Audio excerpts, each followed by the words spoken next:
your background is in media ethics, the law, etc. I want to ask you what you think a news organization's responsibility is in a story like this. Well, I think the first obligation is to make sure that you're acting independently, to quote from the SPJ ethics code. One of the things that has concerned me for a very long time, and I'm not focusing specifically on this story, although I think it could possibly illustrate it, is the tendency of the news media to basically go with the assumption that what law enforcement authorities are telling them is the unvarnished truth. And that includes prosecutors who, in their desire to reassure the public that they found a perpetrator, will haul out somebody and basically as much as convict him in the public eye before there's even been an indictment in some cases, and certainly before there's been a trial. The critical thing for a journalist is that they have to be skeptical about this. They are not an arm of the government. They are not a cheerleader for the government. Nor should they be an advocate for a special interest group.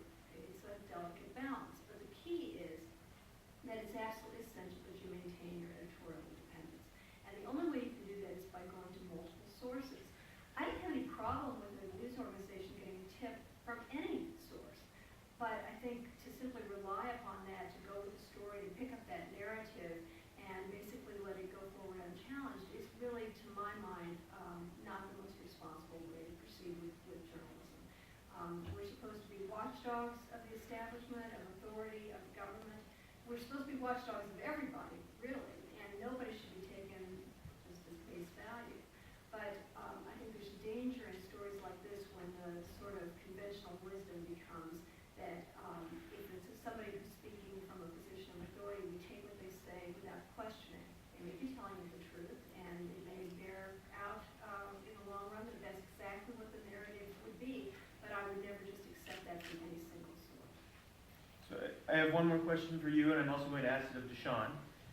And that's, do you think organizations should have a policy for responding to public criticism of their work? You mean an internal policy? An internal policy to respond to external public criticism of their work. Well, you know, we used to have here in the state of Minnesota, the Minnesota News Council. There used to be a national news council, and these were places where members of the public could go to and raise concerns about media coverage. Oftentimes media coverage that would not give rise to a legal claim. Something like this story, although I could probably, since I'm a lawyer, I could probably come up with some way to come up with a legal basis to challenge it. Ultimately, this is an ethical issue. And I think that one of the wonderful things about the First Amendment is that it means that the government isn't supposed to tell news media what they're supposed to do. The paradox of that is that because the government doesn't tell us what to do, we really have to police ourselves. And so, the short answer to your question is, I absolutely think that news organizations should have a policy, not only to respond to complaints, but to proactively engage with the public, to invite their participation in the news reporting process, to the news gathering process in cases that are appropriate, and to give them a chance to weigh their concerns and to listen to those concerns carefully. They may not always have merit, but the point is that you increase your credibility if you accept criticism that's well-founded, and if you address criticism that isn't so well-founded, recognize that reasonable people can disagree, but the buzzword these days is transparency, and part of transparency is explaining your thought processes, your editorial processes, and the editorial decisions that you make. They may not still agree with you, but they will at least, I hope, respect you for having gone about this in a principled way. Deshaun? We get calls all the time from people who think we've got something wrong or omitted something that was important, and that's part of the deal in this business. You have the conversation. If you discover you have actually made a mistake, you want a correction or a clarification. If it's not something that fits into that category, but there's additional information that's of value that maybe fits into a follow-up story, you put it in there. I was thinking, I sat down, got a call from someone I know a few weeks ago about a running story that we've been on, who had a bunch of concerns. And I said, you know what? Let's sit down and talk. And we did a line by line on multiple stories. And what came out on the other side of that was some of the stuff that he thought he'd read, he had not read in our paper. Some of the stuff that he had read that he felt we were saying, we were not saying. other people were saying it, and we had every right and responsibility to report the fact that those people were saying it. But there was value, I think, in just walking through, it was multiple stories, walking through the coverage with this person to help him see what was actually written down.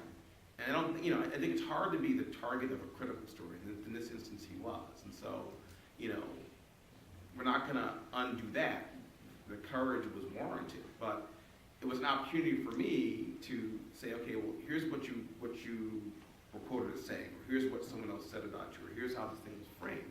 And I think on the other side of it, what he took from it was that we actually hadn't, in that instance, made a mistake. And I was perfectly open to the fact that he would have said, no, that's not what I said. We made a mistake. And then we own that, right? That's part of the deal. I'm not afraid to say, I messed up and we'll correct it. That's, in my mind, that allows me to come back to you or others later on and ask more questions. That's part of the deal. And so we don't run from that. We don't think we're perfect. We don't think that because someone's unhappy, we owe them an apology or a correction or a clarification. I'm not saying that everyone gets satisfaction, but we have the conversation. That's part of the deal. And if to be honest with you, if you worked for me and you weren't even willing to have the conversation, we would be in a bad place. You would be in a bad place for me. Okay. And I think that's a good place to move to questions from the audience.